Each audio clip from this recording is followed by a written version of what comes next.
Hello, and thank you for joining us on the Thursday edition of Journalists Hangout. I'm Ayodele Ozugbakun.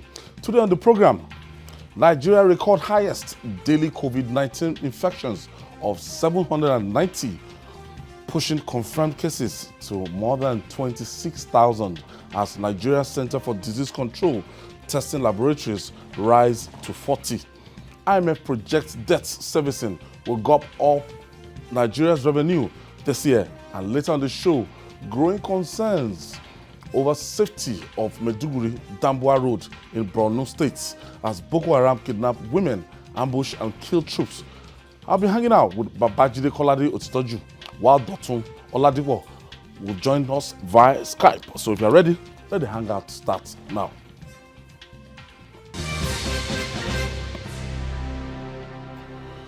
Glad to have you join us. We begin the show with disturbing figures. 790. That is the highest recorded daily spike of coronavirus cases in Nigeria, which brings the number of confirmed cases to 26,484. 26,484. The latest number of infections announced on Wednesday by the Nigerian Center for Disease Control, NCDC, said Delta recorded 166 new cases, closely followed by Lagos, while with 120. Meanwhile, 603 persons have died of complications from the virus as NCDC testing laboratories increases to 40. Babajide, when we look at developing trends and disturbing trends, when NCDC, when they used to roll out this figure on a daily basis, some people even at a point in time, they describe it as life score, something that's close to maybe fictitious. But right now, it's not coming with casualty. Before I entered the studio now, I was informed that the Ondo State Commissioner for Health, a 65-year-old woman, has just, could be confirmed dead to this virus. And they say it's COVID too. Yes. I spoke with Dr. Aroaje before we entered the studio. And I was like, man, what's happening even in Ondo State? It's getting closer and closer. It's getting closer. And I was told that the isolation center in Ondo State is a no-go area. It's filled to capacity. It's almost a hopeless situation. We are in dire straits. We are facing big problems, and the earlier we realize it, the better. You see, when you talk about this being a real public health emergency, some people will start ridiculing you that, so every death now is COVID-19 related. No one is. When you hear people talk like that, they are the people who do not want to believe that COVID-19 exists. And some of them are actually educated. They went to school. But clearly, as we have seen, they wasted their time in school. Because you can't at this stage be questioning whether it exists. Because it's killing people across the world. Brazil now, more than 50,000 people are dead. America, more than 122,000 people dead. And they even projected that up to 200,000 will die in America. And you are still saying that it doesn't exist. You are deceiving yourself because you have some big patrons, people that Yorubas will call Egunla, who also are conspicuous by their ignorance. Determined ignorance. Determined ignorance. Ignorance backed by ego.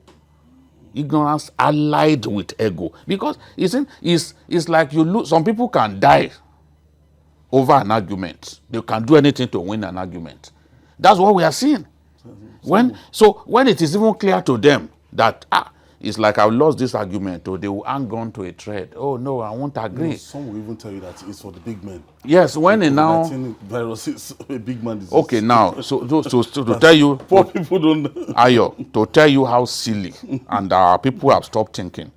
When you say it's for big men, out of the 603 people that have died, how many of them are big men? Just ask them that simple question. How many of these 603 people are big men? The big men that we talk about, that we've been talking about, are dead from this thing. They are now up to 20. They are not even up to 20. And you deceive yourself, oh, it's the big man alone that he kills. This 603 that we are talking about, and I know some big men that this thing killed that are not even recorded among these 603 because they did not die In isolation. in an NCDC facility. Somebody died the other day, and they had to fumigate, decontaminate somebody who worked for Nigeria in the oil sector, and they had to fumigate the health center that they took him to. After that, 2 of his aides too died. But people are not saying, oh, this is what killed him. But some of us are aware that this is what killed him. The reason this thing is spreading rapidly is that cynicism. Because it's that cynicism that makes people not to want to even take precautions. Yeah. You surround a lot of our political figures. They are under threat too. In the coming days, we'll see more of them coming down to this thing. And the ones who stay alive afterwards, they need to give glory to God. We've seen someone like El-Rufai come out and he said, I'm lucky to still be alive. He is the one who can explain what he went through. But to sit down, because you have access to the Chinese, thanks to the Chinese, there are all kinds of phones now, cheap phones that can do so many things. Because you have access to it and cheap data, you are now right, oh, it doesn't exist. Oh, it's a scam. It is COVID-419. I once said something here that a pastor said, when you need a miracle badly, you will believe in one. Many people believe a miracle does not exist. But when you are hanging on to life by a thread, Desperate. and you need a miracle, it's at that time that you will be calling for it. Oh God, if only you can spare my life. If only you can give me another chance. If only you can wipe my slate of sins clean. That's how we are. But government must do its best. We need to look at the strategy and see how we can arrest this contagion, because the way it's going, I'm truly scared. Very close. Dotun, from your own estimation, from what you've seen, I'm sure you might have listened to a lot of stories about COVID-19, and some people even pessimistic, and they voice out their cynicism, saying that it's another avenue for government to embezzle money. What I've discovered largely, like Babajide said, is that a lot of people are not enlightened. They don't even know what this is all about, and they are not seeking knowledge. Even where you have knowledgeable people trying to enlighten and educate them, it doesn't seem to sink at all, because their minds are made up. They've already made up their minds that, look, this is all about some people trying to make money and all the rest.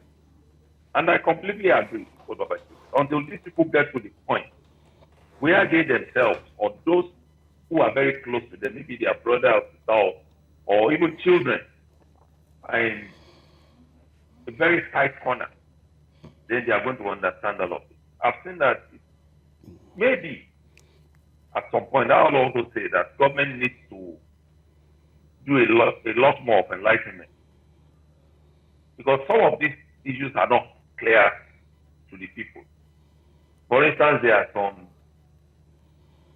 maybe medical languages that are used where you say some patients have underlying diseases. People don't seem to understand that. All that they know is, look, they say this thing is about malaria, it's about cough, it's about cold. They don't understand the basics. What are we talking about? What are the issues involved? All they know is, look, we are suffering, we can't eat, we can't feed ourselves. Forgetting that there is a calculation in government. We already have a budget. This is how we want to spend it. If the country comes down under the force of this pandemic, and the whole of the budget must now be spent on health, how does government survive? How does the country itself survive? How do we have the productive people in the productive age? How do we make them go to work again? Because people are not paying attention to the figure. They're only shouting it's a big man's disease. Who are those that are going down? Which age range appears to be likely affected? When you look at those that they refer to as the big men who are dying, they are the ones that the figures have told us, look, if you are 50 and above, you are susceptible. But let's go back and check the figures of those who are affected. You see that who are more affected, the age range. They are the productive age. They are the productive age. And this is quite dangerous for this country. Okay. When people who are supposed to know between 30 and 40, 45, the very productive age, when they are ignorant and they are the ones who are more affected by this. Jude, 60% of 10.3 million, globally, are said to be of the 10.3 million affected globally. 60% of them were reported in June. This is telling you that we've not even gotten to the summit of this thing. No, it began to really climb in June across the world, and it is also related to the weather. I thought when it ravaged Europe, when it ravaged Italy and many France countries, and Spain, that was your own peak period is not necessarily mine. Wow. For the French, for the Spaniards, for the Italians, the thing had peaked, and they are now doing well. But it's not like that for everyone. The Americans did not begin to die as they are dying now, during the time when the Spaniards and the Italians were dying. So for most of the world, it's not in Dallas. The thing really went up this month because it coincided with when some of them decided to open up. So as you open up, you record more casualties and more new cases. South Africans open up just like us. So in our own case, we'd open up even before we reach the peak. The South Africans are projected now to reach the peak in August. But it's been climbing seriously. In a country where more than 500,000 people are actually affected. They are doing more tests, far more tests. The South Africans are testing like 5,000 a day. Whereas in Nigeria, we are testing about 2,300 a day. So definitely more people will be able to, more people are infected in South Africa based on tests that are carried out than in our country. So it's rising. In the month of June, even the weather, the cold weather begins to, with the coming of the rains, the weather begins to get cooler. Impacts negatively. And yes, that is also a factor because that is when people suffer cold the more. And cold is one of the key symptoms of this thing. Cold, breathlessness and all that. And some of them won't even be able to smell anything. There's someone very close to me now who was telling me yesterday that if you spray a perfume in front of me, I cannot smell it anymore. And I'm really worried. The thing is, it's coming here. Yes, I'm truly worried. Yeah, I'm truly worried that because that's a major symptom. Yes, and when you look at the government says 18 local governments in our country are at the peak of this thing, like the epicenter, collective epicenter of it in our country. Amu Wardofin is one of them.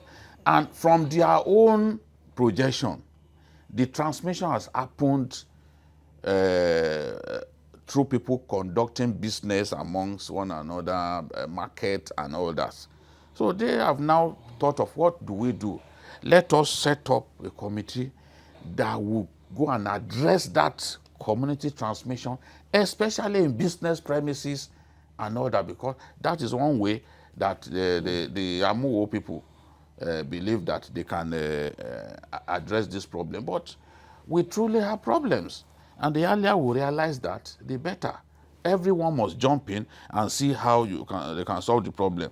Today, I'm happy that the Ahmadu Bello Foundation, Sir Ahmadu Bello Foundation, led by Senator Shekarau, went to Kogi State to visit the governor. They've been going around the 19 states of the north, going for dialogue on security, on rape, on the battle against COVID-19. And they went to Kogi and donated face mask to the governor. It means that they are convinced that it is a problem there, even though the governor chooses to continue to deny the obvious. So they've gone there. These are face masks for you, Mr. Governor. The people need it. And you too, you need it. After all, you used it during Ajana's burial.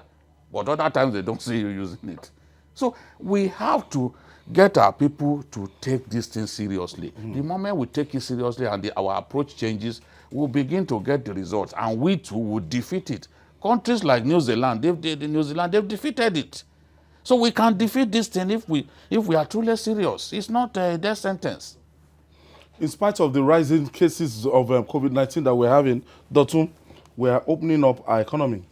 And Abuja-Lagos flights will resume the 8th of July. And they put all sort of safety protocols in place. What do you make of this? Well, my take is that at this point, it might be difficult to keep the country locked down permanently because of the economy. It's hurting the economy. When you check the trend, just like the topic that will come after, the economy is in bad shape, especially with the debt over on Nigeria. So it's almost impossible to lock down the economy after now. But the big question is, will Nigerians adhere to these rules and regulations for reopening? It's a big question. During the complete lockdown, we saw, and the media reported, huge movement within the country, and with people not observing the rules, the regulations they are supposed to follow. The big question now is, are we going to do it now that we are gradually easing the lockdown? I don't see this happening. And why I don't see this happening is because enforcement of law in this country is still very weak.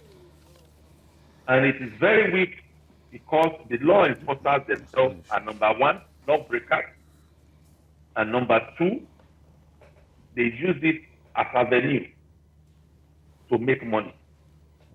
There was a report that stated categorically, a man who traveled from Lagos to Abuja during the heavy lockdown, and he paid almost 20,000 naira to cross the checkpoints from Lagos to Abuja. Meaning that no one stopped it, no one hindered his movement the moment he could pay his way through. So, who is now going to enforce the issue of use of face masks, social distancing, and washing? During the lockdown, when it was initially eased in Lagos, there were stories all over of people who were sitting alone in their office. And those who are law enforcers will walk in and say, you are even sitting alone and you are not using your face mask. So our office you go. And on the way, they negotiate and they collect 5,000 naira from them. Those are the kind of things I suspect we are going to find happening now. And unless we are able to check this, there is going to be a continued rise in figures. I don't see declining, but like I've told a few people, it is like government is just helping us to say, okay, you need to make money. Go and make money I can't give us and risk palliative. your life if you really want to. So I think we need the enlightenment, like I said earlier on, and then we need the enforcement. Julie? And the enforcement to be without compromise. Well, if I can just respond briefly to what my friend has said. Mr. President even complained bitterly in a national broadcast about the way the police and other law enforcement agents compromised the interstate lockdown, especially. Don't want to say that. Now, as we speak, even when they've eased up the interstate lockdown, those checkpoints, That's it there. for example, like on Songo, that old area, the they are toll still gates. manning all those areas, They're used to it. collecting the money. They don't want the windfall to end. Collecting the money that they have been Permanently. collecting. I was listening to Governor Rufai yesterday. He speaks his mind all the time. That man, he said he went to dismantle the checkpoints that he created, and he said, "Look, what were the checkpoints even about? It was just an opportunity for the police to make money." He said it on camera. This is the truth.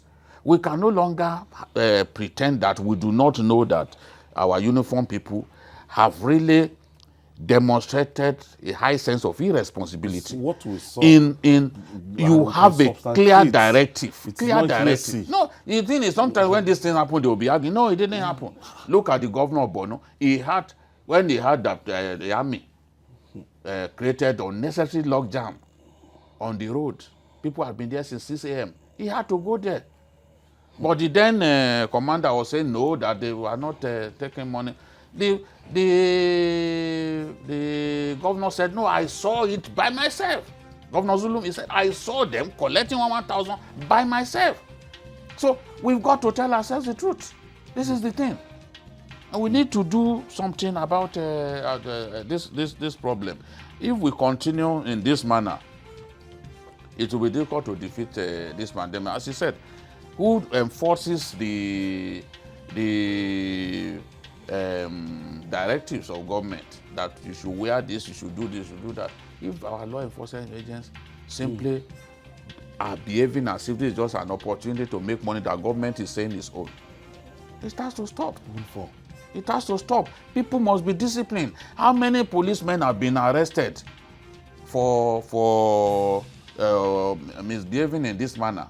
We have to make examples of them, because there's no patriotism in a lot of these guys. You are endangering people's lives, allowing people to travel. You are endangering people's lives. So this is the thing. Now, when you look at the airline sector, that sector, we are going to have a lot of people moving from one part of Nigeria, one part of the country to the other. And this is a very easy way to transmit this virus. Yes. Through so we know us. From China to Europe, it was through, when we start something, there's something they call initial graph. The first day, maybe that on the they will 8th, comply. They will comply. Our cameras will go there. They will show them keeping to the social distancing, coming on time and everything. But I can tell you, after 1 week, people will start flouting this law, and we'll be back to where we are. Now everybody still based in your base. You can't go to Abuja the way we used to go to Abuja. Now back and forth now. Now Abuja is sure now. Abuja, Lagos, Abuja on the 8th of July. Official. The truth is, I've spoken to a few of my friends who are scientists, and no one is comfortable. No one is comfortable about this air travel at this time. What they are telling me is, that because the airplane is airtight, all of you are all breathing and all that. Yeah. It's possible for a lot of people, if someone actually is carrying the virus, it's possible for him to transmit it. Yeah. And for people who are asymptomatic, the infrared pistol will not necessarily go up for your temperature. Yes, you can actually feel very healthy. You are okay. Yes, you feel healthy. And that's the bad part. Whereas you are carrying the virus, so you could be sitting close to that person. I've not seen the spacing that our aviation officials have mandated the airlines to work with. I know that there's a determination to make sure there's space. Not maybe the normal maximum capacity. Remove the aisle seats. Maybe they will remove the aisle seats. But even when you remove the aisle seats, people will still interact. They will communicate with one another inside, and in the process, they could be infected. So it's really tough. It's really tough. And honestly, if I have my way, I will not travel by air. The bulk of the transmission in Europe happened by air.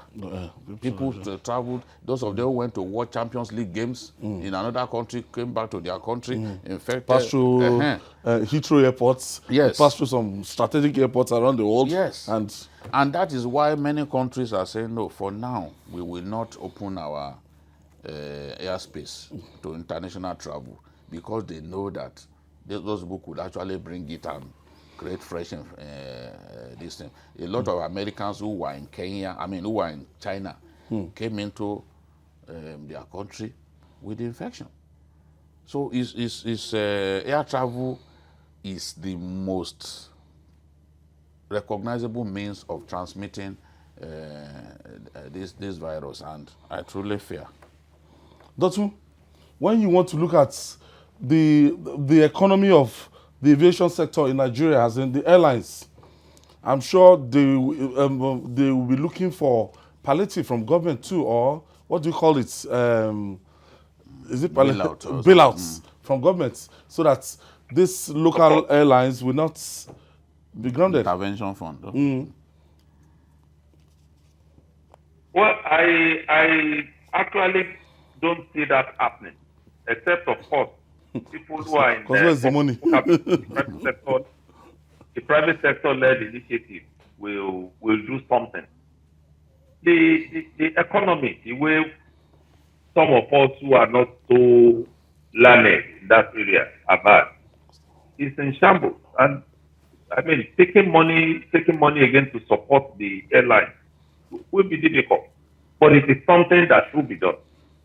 In other countries, even the national carriers are asking for support. So many of them are sacking staff. And that is going to be what will likely happen here also, especially now that you are going to have need for fewer staff working. For instance, we've been told when the aviation sector resumes, all the things that are going to be served to those who are flying will be waiting for them on their feet, meaning that you are going to need less people as air hostess, as air hosts, as whatever on your flight. So let's assume a plane is supposed to take in about 4 crew members. Then it means you may do with 1 or 2. So it means those people, the other people are redundant. How do you pay them? Are you going to sack them? Already we have a crisis on our hands. So many companies are not paying again. Staff have been asked to sit at home. Lead them off. Some are paying as salary. Some are not paying at all. Some are sacked outrightly. Even the media is in trouble the way we are. Yes. So, where do you go? How many people will the government support with the kind of economy we have now? It's a big issue. But somehow we've got to find a balance. And that's why I said, look, we can't shut the economy any further so that we don't run into trouble. But we must find a way, especially with our security agents, of ensuring that apart from they not being lawbreakers themselves, they must also be law enforcers in the real sense of it. But I said it all. When you fly, the risk is higher because it's an enclosure. And if you read all the protocols and all this, that said, look, make sure you are in an open place. No AC where there are too many, no air conditioning. And then you are in the air. Is it possible to switch off completely? No, it's not. So we have to get to a point where we must be able to follow the rules and regulations to the letter. All right. We've had Ebola in this country, and we survived. So So why can't we survive this if we're able to follow the protocol? It's a pandemic. We'll take this break. When we come back, we'll discuss more. It's still Journalists Hangout. Please, we'll be right back after this time out.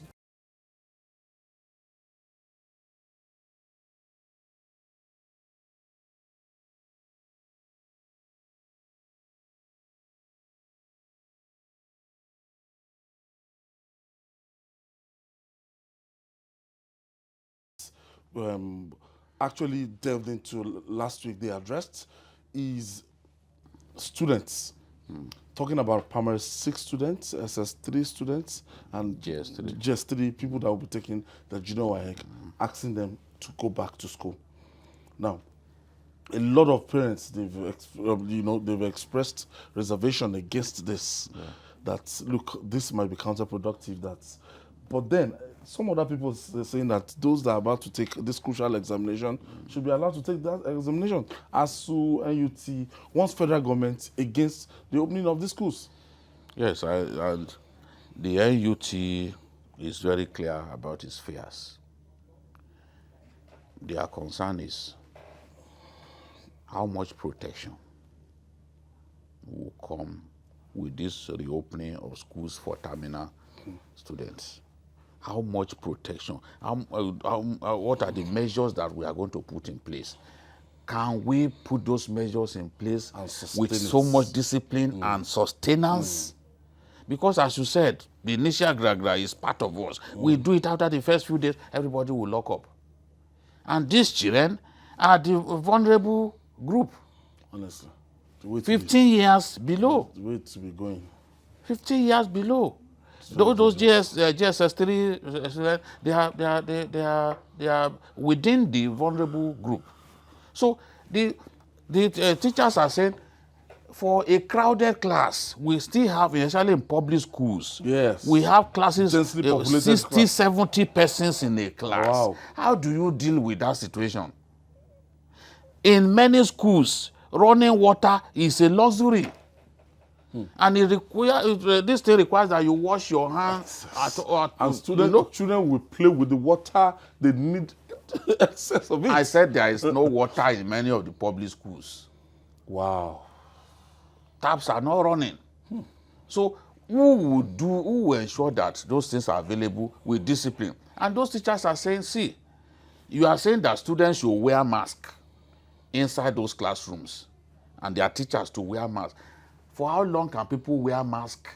You are going to be teaching people for hours. The students too will be receiving instruction for hours. For how long can they afford to wear masks? To suffocate them. That's the problem. So those teachers are saying, why don't you provide PPEs, personal protective equipment for teachers? Can government afford to do that? We have not invested enough in PPEs. Even nurses and doctors are complaining that they are not giving them PPEs. Yes, sir, the same problem we have in the health sector. Yes. We have in the That's what education even sector. Even NMA has said, no, this is not the time to do it. NUT has said this is not the time to do it because they know that we will not be able to enforce these things thoroughly. That is the only... I want them to return to school. I pity teachers who are teaching even at this time online, and they are not being paid. Private schools. Yes. So Private I want them to teachers. return to school, but are we sure that we will not endanger the lives of these children? So that is the problem. Doctor, what do you make of this situation? That, okay, those ones that they have crucial exams should be allowed to go back. Maybe they can observe the social distancing, and since not all of them will be coming back to school. I share that sentiment that we shouldn't be back in school. Very much so, especially because of the factors that Babajide has outlined. But the big question also, just like in the case of the economy, for how long are we going to be able to keep them at home? For how long?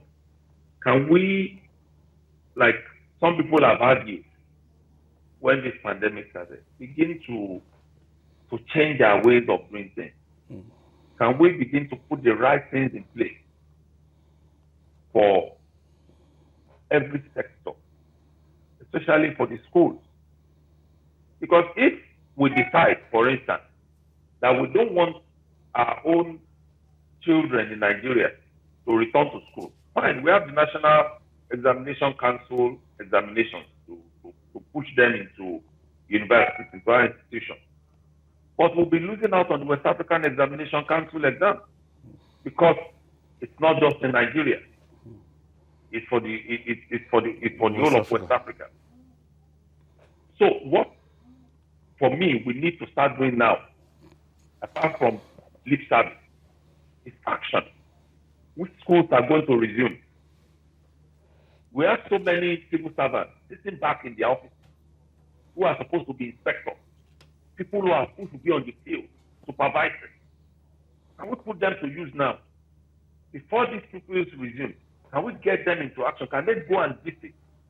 Can we look at, especially the public schools, as they are, and ask the Presidential Task Force on COVID-19, and then the COCAVI?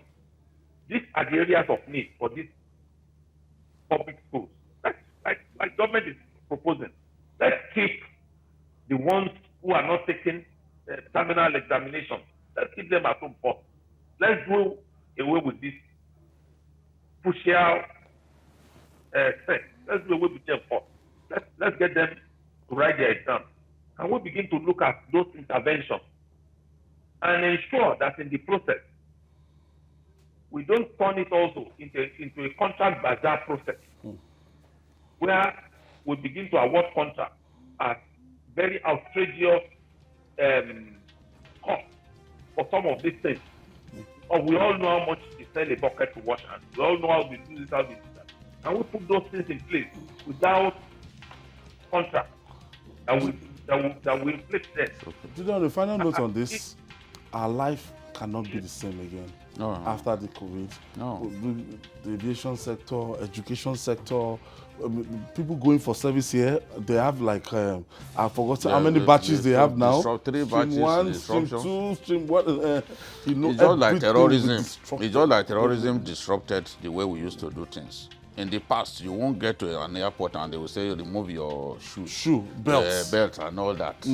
But since 9/11, since 9/11 and the underwear bomber story Christmas broke, they've been asking. So it has changed the way we get involved in air travel. So this thing too will change us permanently. Will change many things about us permanently. We just have to be ready. Just as you said, we just have to be ready. Moving on now, the International Monetary Fund has projected that all revenue accrued to the federal government in 2020 will be spent on repayment of interests. IMF's mission chief and senior resident representative for Nigeria, Jasmine Rahman, disclosed that the projection while speaking at a webinar hosted by Nigerian Economic Summit Group, Fiscal Policy Roundtable, and Tax Investment and Competitive Policy Commission. She attributed Nigeria's fiscal problems to low revenue. To break it down simply, that's all our revenue for 2020. We're going to use it to service debts.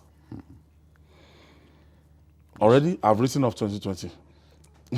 Economically, everything because of this COVID-19. All countries are going through a lot of tough times. All countries. Repayment of France is in recession now. Repayment of interest. Repayment of interest. Debt, not even debt repayment. Yes. Debt repayment is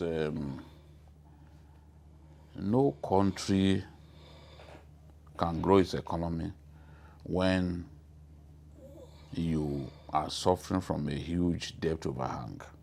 It is just not possible because you won't be able to free funds for other things because of your debt repayment obligations.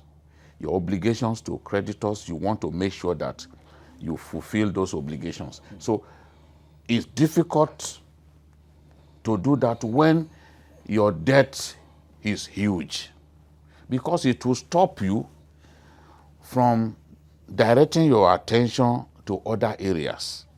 And when you want to say, okay, let us focus on infrastructure, like Obama said to the Americans, we are going to spend ourselves out of recession.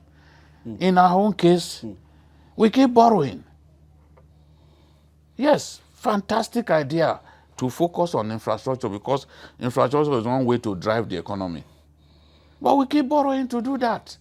And there are implications to that. The more you borrow, the more you must find the funds to service your debt. I mean, it's a very straightforward thing. Look at, I can sense danger with this. You say, data from MTEF, that is medium-term economic framework and fiscal strategy, shows that in Q1 of 2020, Nigeria incurred a total sum of 943.12 billion in debt service. First quarter of this year, while the federal government retained revenue was put at 950.56 billion. This implies that the Nigeria's debt service to revenue is estimated to be 99%. So, from what I just read, nearly all of the revenue that we got went to servicing debt. When it was 70 to 30, ratio 70 to 30, the now deposed Emir of Kano, remember, in the middle of last year, raised an alarm that, look, what are we doing? We are approaching bankruptcy as a country. That you are servicing debt with 70% of your revenue, leaving only 30%. That the 30%, what will it do? How do you fund infrastructure? How do you pay salaries and other commitments out of the 30% that is left? Not So the doing man well. raised the alarm. A deal like this, Now, that is you going see, to be... that it's worse now. It's worse now. At that time, he was saying, look, you have to remove debt subsidy. Fuel subsidy. Fuel subsidy, I mean. Remove fuel subsidy, remove electricity subsidy, so that we can free funds that we can use in other sectors. So it is clear that we are in dangerous times, and it is not too late for us to do something about it.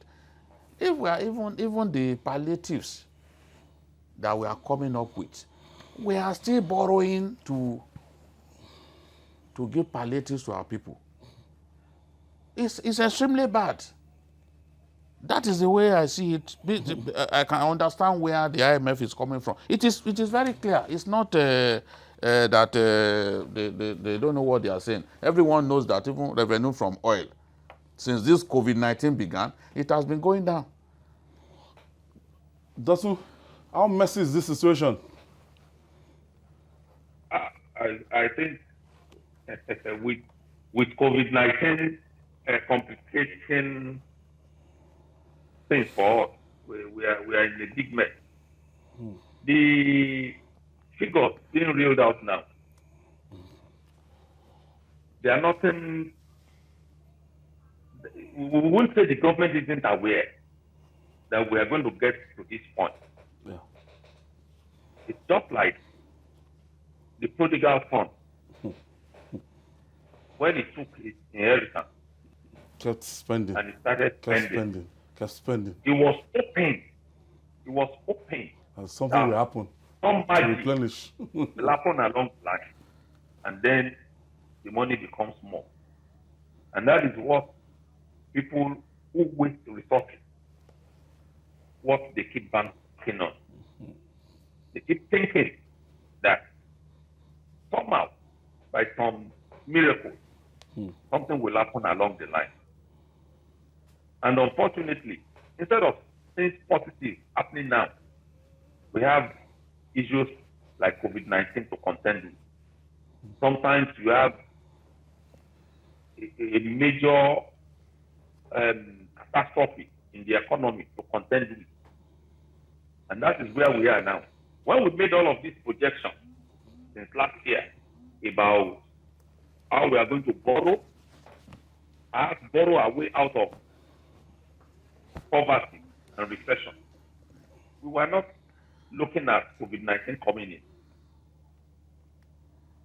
But like Babajide said, some world leaders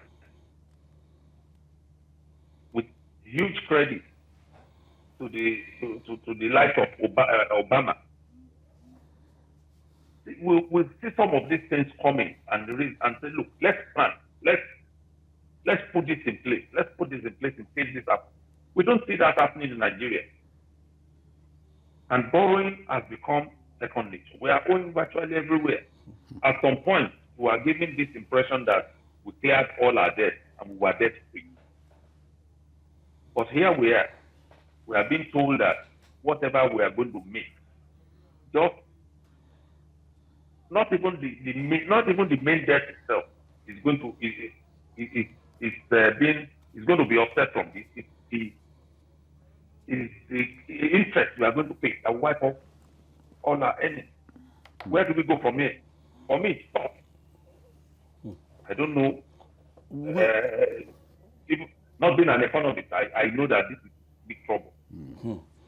When you now look at the effort government has put in place to actually salvage the situation, and we just discovered that in the last 3 years, what this administration, no, not in the last 3 years, in the last 5 years, the PMB-led administration would have succeeded in borrowing nothing less than 22 trillion naira. As in, we keep piling up this debt, and they said there's nothing wrong in borrowing. So far, it is used judiciously and used for infrastructure that we can see those infrastructure. Now that's the argument. But another school of thought now said, look, that's we keep the country in perpetual debt, and it's going to be difficult to wriggle out paying this interest year in, year out, and we might enslave the next generation. This, the truth is, once you have debt, you must pay both the interest and the principal. You have to. So it's a terrible situation that we find ourselves. No country can grow its economy, as I said, with a huge debt overhang on its neck. So we must realize that. And when people talk about debt to GDP ratio, maybe it can work for countries like Japan. It can't work for us because we are not getting enough revenue. Where is the revenue? To encourage you to go on remorseless or unrestrained borrowing. Where is the revenue? We have seen clearly now that the revenue is not there. Look, even I was reading about the forex turnover reversal in our country. You know that the naira exchanges to a dollar now in the region of 460 to 462. So unfortunate. Yes. Which for is a long time now. Yes, which is terrible. For a long time, it stayed at 360. It is because even the CBN can't meet its forex obligations. We are not earning enough, and people are demanding. They are asking for the dollar, but we are not earning enough. In January this year, the forex turnover was $297 million. On Tuesday, it was $14.37 million. Look at the massive reversal from $297 million in January to $14.37 million on Tuesday. And that's the way it continues to go down. Then on Wednesday, just yesterday, it fell to $10.37 million. The point that one is making is that, look, this consecutive day-to-day decline, the point that one is making is that we are not earning enough foreign exchange. And when you don't earn enough foreign exchange, it puts so much pressure on your currency. Are we going to witness a fresh devaluation? I pray it doesn't happen. But the signs are bad. We just have to tell ourselves the truth. The volatile foreign exchange market in our country points to danger along the way. And we must earn enough revenue for government to be able to live up to its obligations to the people. And then its obligations to creditors. At the rate we are going, even we may not be able to meet our obligations to our creditors as things are going. And when that happens, they will move against us. Interest. If you can't pay, you can't pay. See the situation. If we are spending 99% of our revenue on debt servicing, I'm saying that if we continue to pile up debt, a time will come when even the obligation to pay pay the creditors, you will not be able to meet. It's as simple as that. Wow. You won't have the money to be able to pay all your creditors. What do you then do? Jide, all I would say with faith, it is well.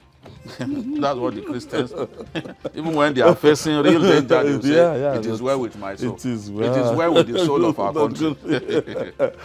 Since you feel like preaching today, you are even dressed in a suit like a pastor. So you can I'm preach. missing my Sunday. Dotun Oladipo, thank you for joining us via Skype. Thank you for your time. Thank you for your time. BK, is it for me this week? Thanks. So, we join Citizen Jones tomorrow for the last leg of can go and get your rest. Journalists Hangout this week. And that's our offering. Join us tomorrow for another episode of the program. You can watch Journalists Hangout on our